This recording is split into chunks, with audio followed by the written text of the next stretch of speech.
So yeah, the title of my talk is, Can Metadata Standards Play Nicely? And yeah, yes, they can. So that was supposed to be just a joke, intro. But after the traumatic events of last night, I got up in the middle of the night after receiving all sorts of emails from family that still lives in the States. I haven't lived there since 2006, now a New Zealand citizen, so it doesn't affect me directly, but it affects family, and it affects the world. I mean, I'm sure it's going to embolden our right-leaning government to even be more right-leaning. So as I thought about it, I kind of thought I wanted to talk about something different. This is also Brianna and Anna and Kate this morning all talked on similar issues about our community and what we can do, but I wanted to take it a different direction. So let's go through my presentation really fast and get to the new slides. Frogs, yes, findability. Fair and care, very important concepts if you aren't familiar with them. The slideshow will be uploaded so you can get to this data if you want it.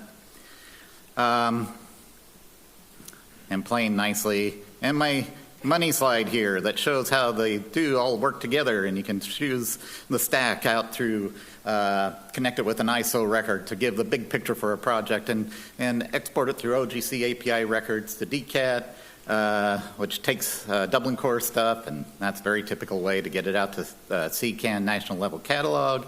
And CDIF, that's a new framework for translating metadata standards into things like schema.org, so they're discoverable online and into any other standard.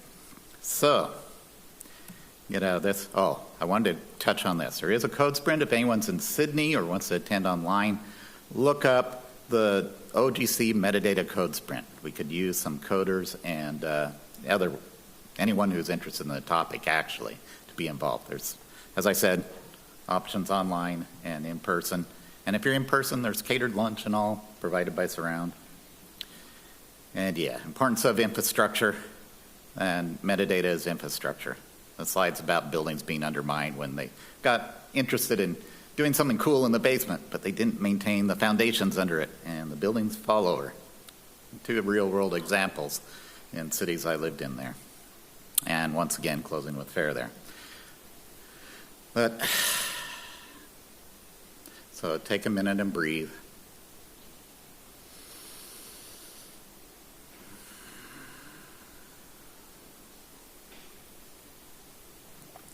Yeah, I really like Thich Nhat Hanh, and yeah, not embarrassed to say I cried when he died a few years ago, but he's still with us. So somebody asked me, that's a quote from him, "Aren't you worried about the state of the world?" I allowed myself to breathe, and then I said, what is most important is not allow your anxiety about what happens in your world to fill your heart. If your heart is filled with anxiety, you will get sick, and you will not be able to help. So my alt talk that I put together at 3 a.m. in the morning here is this. Last night, Brianna said something about revolution, and yes, revolution, but one built on compassion. See a lot of talk about compassion and empathy, and that's labeled as kind of a weakness. Be careful about how compassionate and empathic you are, because people will take advantage of you. Well, that's not my view at all, and my view is tempered by my learning in nonviolent communication and compassionate communication, another name for it. And in that, it's very much aligned with the Buddhist view of compassion, which the Thich Nhat Hanh quote was very appropriate for. And that is, it's about presence. It's about being totally present and engaged without judgment or analysis, but just to witness and be there for people. And that is one of the most strongest things we can do. Krishnamurti said that observing without, to paraphrase him, observing without judgment is the highest form of human intelligence. And the more I explore these things, the more I think that's true. Yesterday, hatred and fear won. Simple answers of hatred and fear. Because people like simple. I learned from one guy, or a couple of people actually, one in particular, who would say, it's just that simple. And he'd get buy-in from everyone on the stupidest ideas. And then he'd move on to something else. He was kind of like a snake oil salesman. Sounds kind of like what we just went through last night. And people latch on to the hate and fear because it gives them something simple to point to as a solution. And it's a tragic response. Again, that's another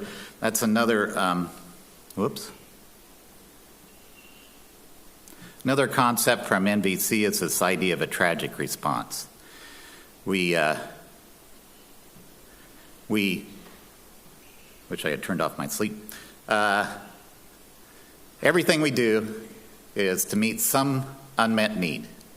And that's why people are doing what they're doing. So this is the part about being compassionate. I want to be compassionate to all those people who went to this hate and fear in order to get something, unmet need met. And the people who were open to that, who gave them the presence to be there, and I've seen this my wife is a natural health practitioner, and the number of people in the COVID who went kind of in the conspiracy theory side, because that community was open to their concerns. They felt heard there. They felt community there.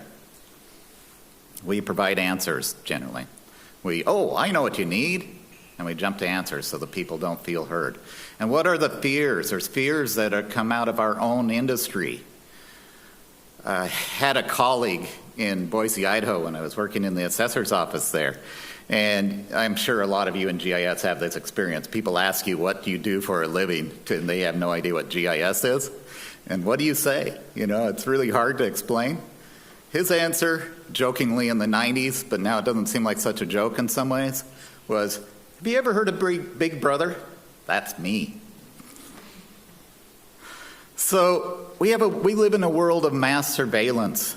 A lot of it's commercial and such, but it's government too and such. And people have a tangible loss of liberty, a loss of freedom. That's what you hear from a lot of the people in these camps that just voted for Trump yesterday. That's one of their fears, and they think, and the simple answers provided lead them to say, yes, I want that, because I want to feel safe. Even though it's a tragic response, and that's a classic example of a tragic response, is that it feels like you'll do something right, but it ends up making it worse.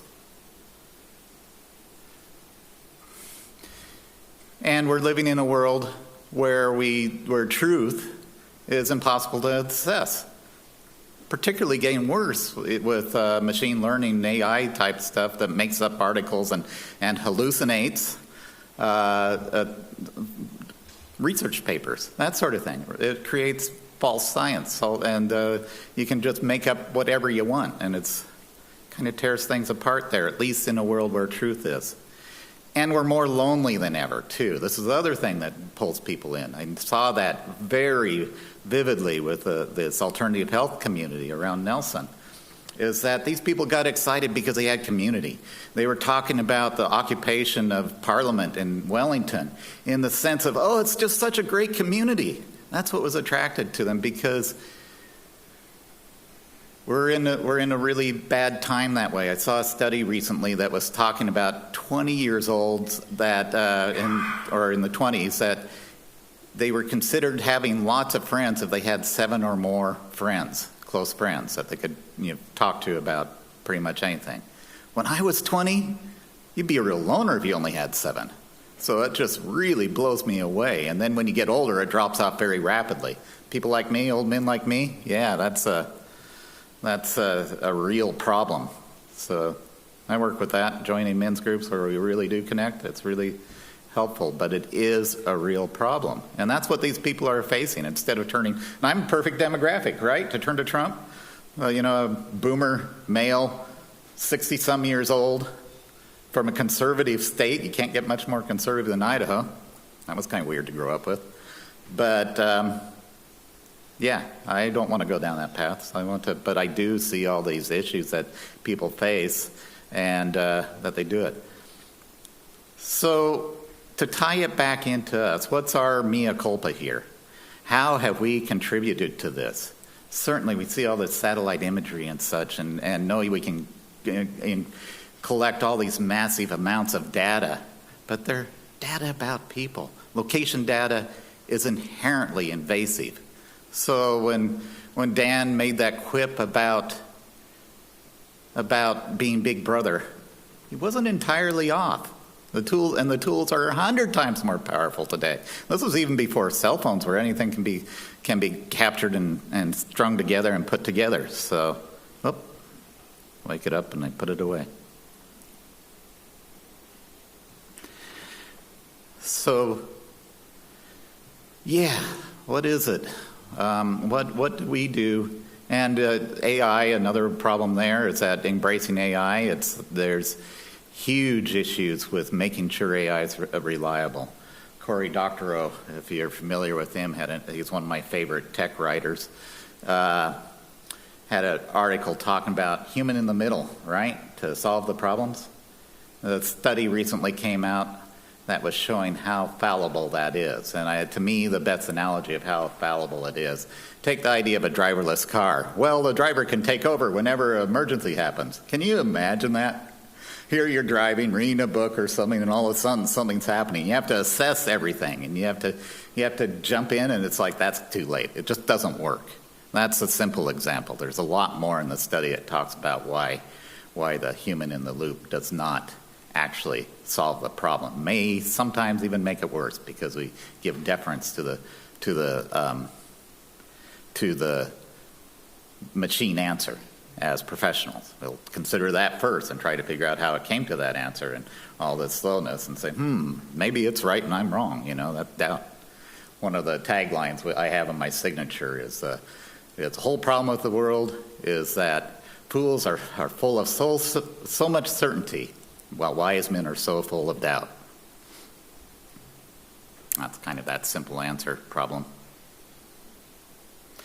So, and we also in AI and a lot of the stuff we do, these big things, one of the struggles that is talked a lot about in these forums with some of my favorite writers like Baldur Bjarnason and Cory Doctorow is the huge amounts of electricity that's demanded by the AIs and growing very rapidly and literally sucking up all the oxygen, really, with the carbon output that's endemic. If they're not using carbon-producing means of creating electricity, someone else is instead. And that's something we have to contend with.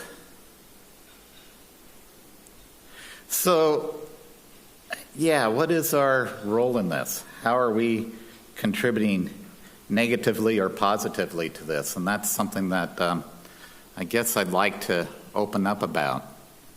We talked about how we can form our communities, and I think it really does start with communities. OSGeo can be a very powerful forum for bringing us together and showing a different way. Brianna talking about colonialism and capitalism as being the two big evils, and I agree with her. They are huge big evils that have happened that still color us today. The idea of venture capital. I was in an incubator thing a few years back, and these angel investors, and I found it so sad. It's a horrible model to follow, because you know what these angel investors, the way they think, well, the one thing they ask you, first thing they ask you, what's your exit plan? And your exit plan is based on this idea of this world we live in. You're going to create something that Google is going to want to buy. That's your exit plan. Forget that it's a passion project. You don't want it to be a passion project because someone's going to buy it and bury it in the backyard. And that's what modern capitalism is today. And probably going to get worse. That's one of the saddest things from the election yesterday. There was a lot of effort going on. One of the things that Biden had done that was really positive and will now be utterly reversed, that's a certainty, is fighting against the monopolies that create this power to do that very thing. So, I don't know. It's really sad.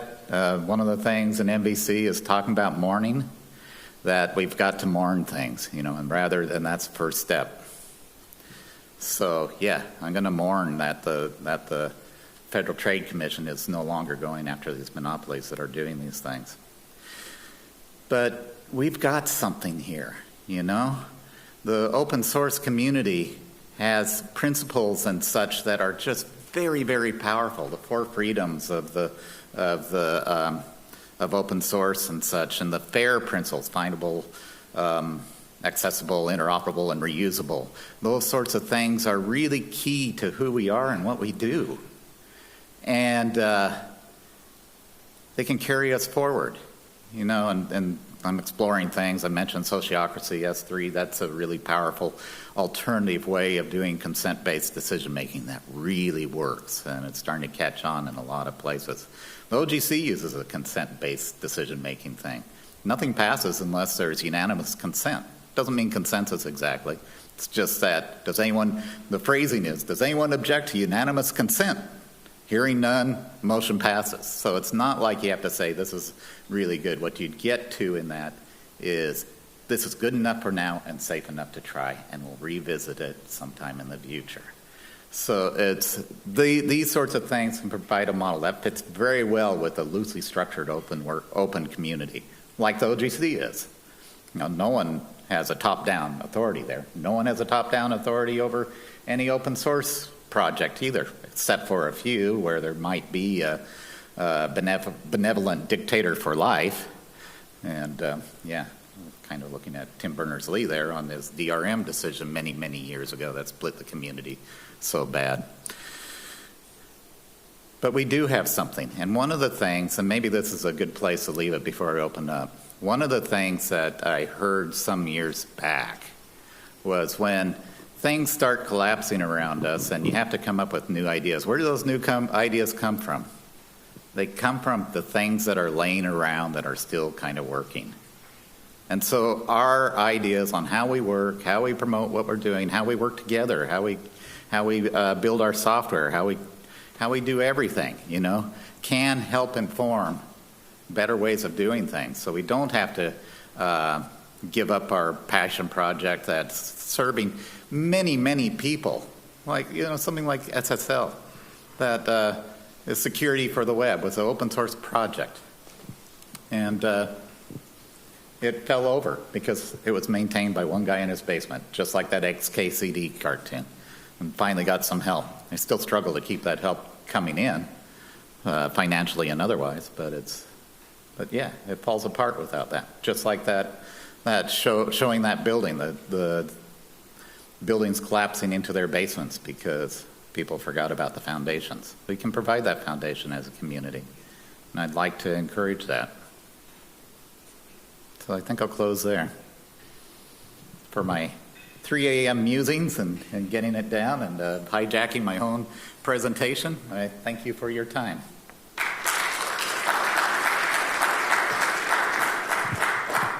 Thank you very much. I very much enjoyed that, so thank you. I have a philosophical question, but I should ask if anyone else has a question first.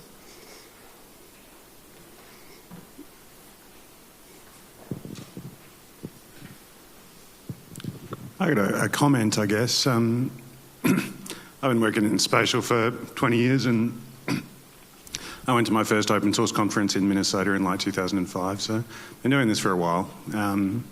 One thing about our industry is that we deal with questions of land use, and in the industries that deal with questions of land use, so environment, resources, government, planning, agriculture, marine stuff, and so as technical workers, and most of us here are technical workers, I think, we're very closely connected to the politics of land use in nearly every project we work on, and so we actually have the capacity to, you know, use our influence to some extent, I think, in these spaces. And that's one thing I'd say that we should think about and should try to do in our work. Without like bearing my chest and so on, but it's actually an important thing. And we also live in a country which is like characterised by its enormous land area and its notably destructive practices of land use. So in Australia, I mean. So yeah, I think we are actually relevant to some of these questions. Thank you. Would anyone else like to ask a question? I'm just trying to think if I want to open this question or not, because it doesn't really have an answer. I guess that's also the point of the question. A rhetorical question would be nice to close on. So the simple answers thing, I find really interesting. And so I guess my philosophical question was, how do we get people to be more uncomfortable with uncertainty? Because there's obviously discontent in particular groups of people, especially in the US. And then you have someone like Trump that provides these answers and people, latch onto them. So how do we kind of, I guess encourage people to feel more comfortable with these questions that kind of have very complex answers or don't have answers at all? Yeah, it's really, really hard, and that's something that in MVC I'm trying to learn. It's how to deal with taking courses and such, but still it's a struggle. It's guessing what they're feeling and needing. You connect with them, you listen to them, and you don't have to be right, and you don't have to agree to have empathy whatsoever. They can be having a huge different point of view. I remember dealing with a woman on talking about Ukraine who was really anti-Ukraine.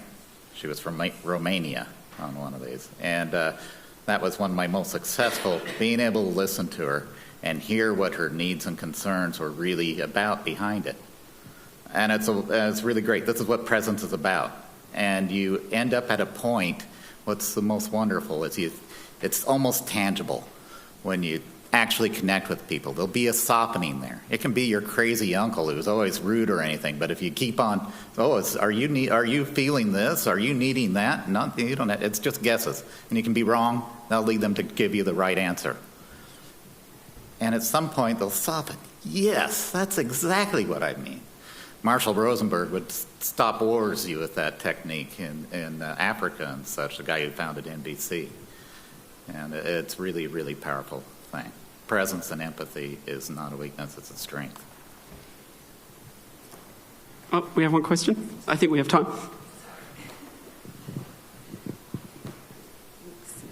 I just want to say thank you for that pivot, and this is the kind of, I think, cultural authenticity of let's not avoid talking about the elephant in the room.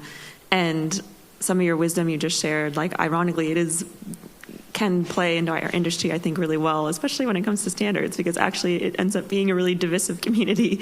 And so the wisdom of learning how to listen without judgment, I'm that simple practice that I know you're coming from much more deeper, let's say bigger problems to hold space for people in that. But I see these little, tiffs in our community, even between GeoTIFF data or NetCDF data, and we meet each other with a lot of judgments on and so I just want to say I don't think it was totally left out of the ballpark or something. I think some of the principles you shared are really applicable for the work that you're doing. So thank you. Yeah. Oh, thank you. That's a lot of what my original presentation was about too. That they have their strengths in their own places and they can work together. And thank you. Cool. Let's all thank Byron again.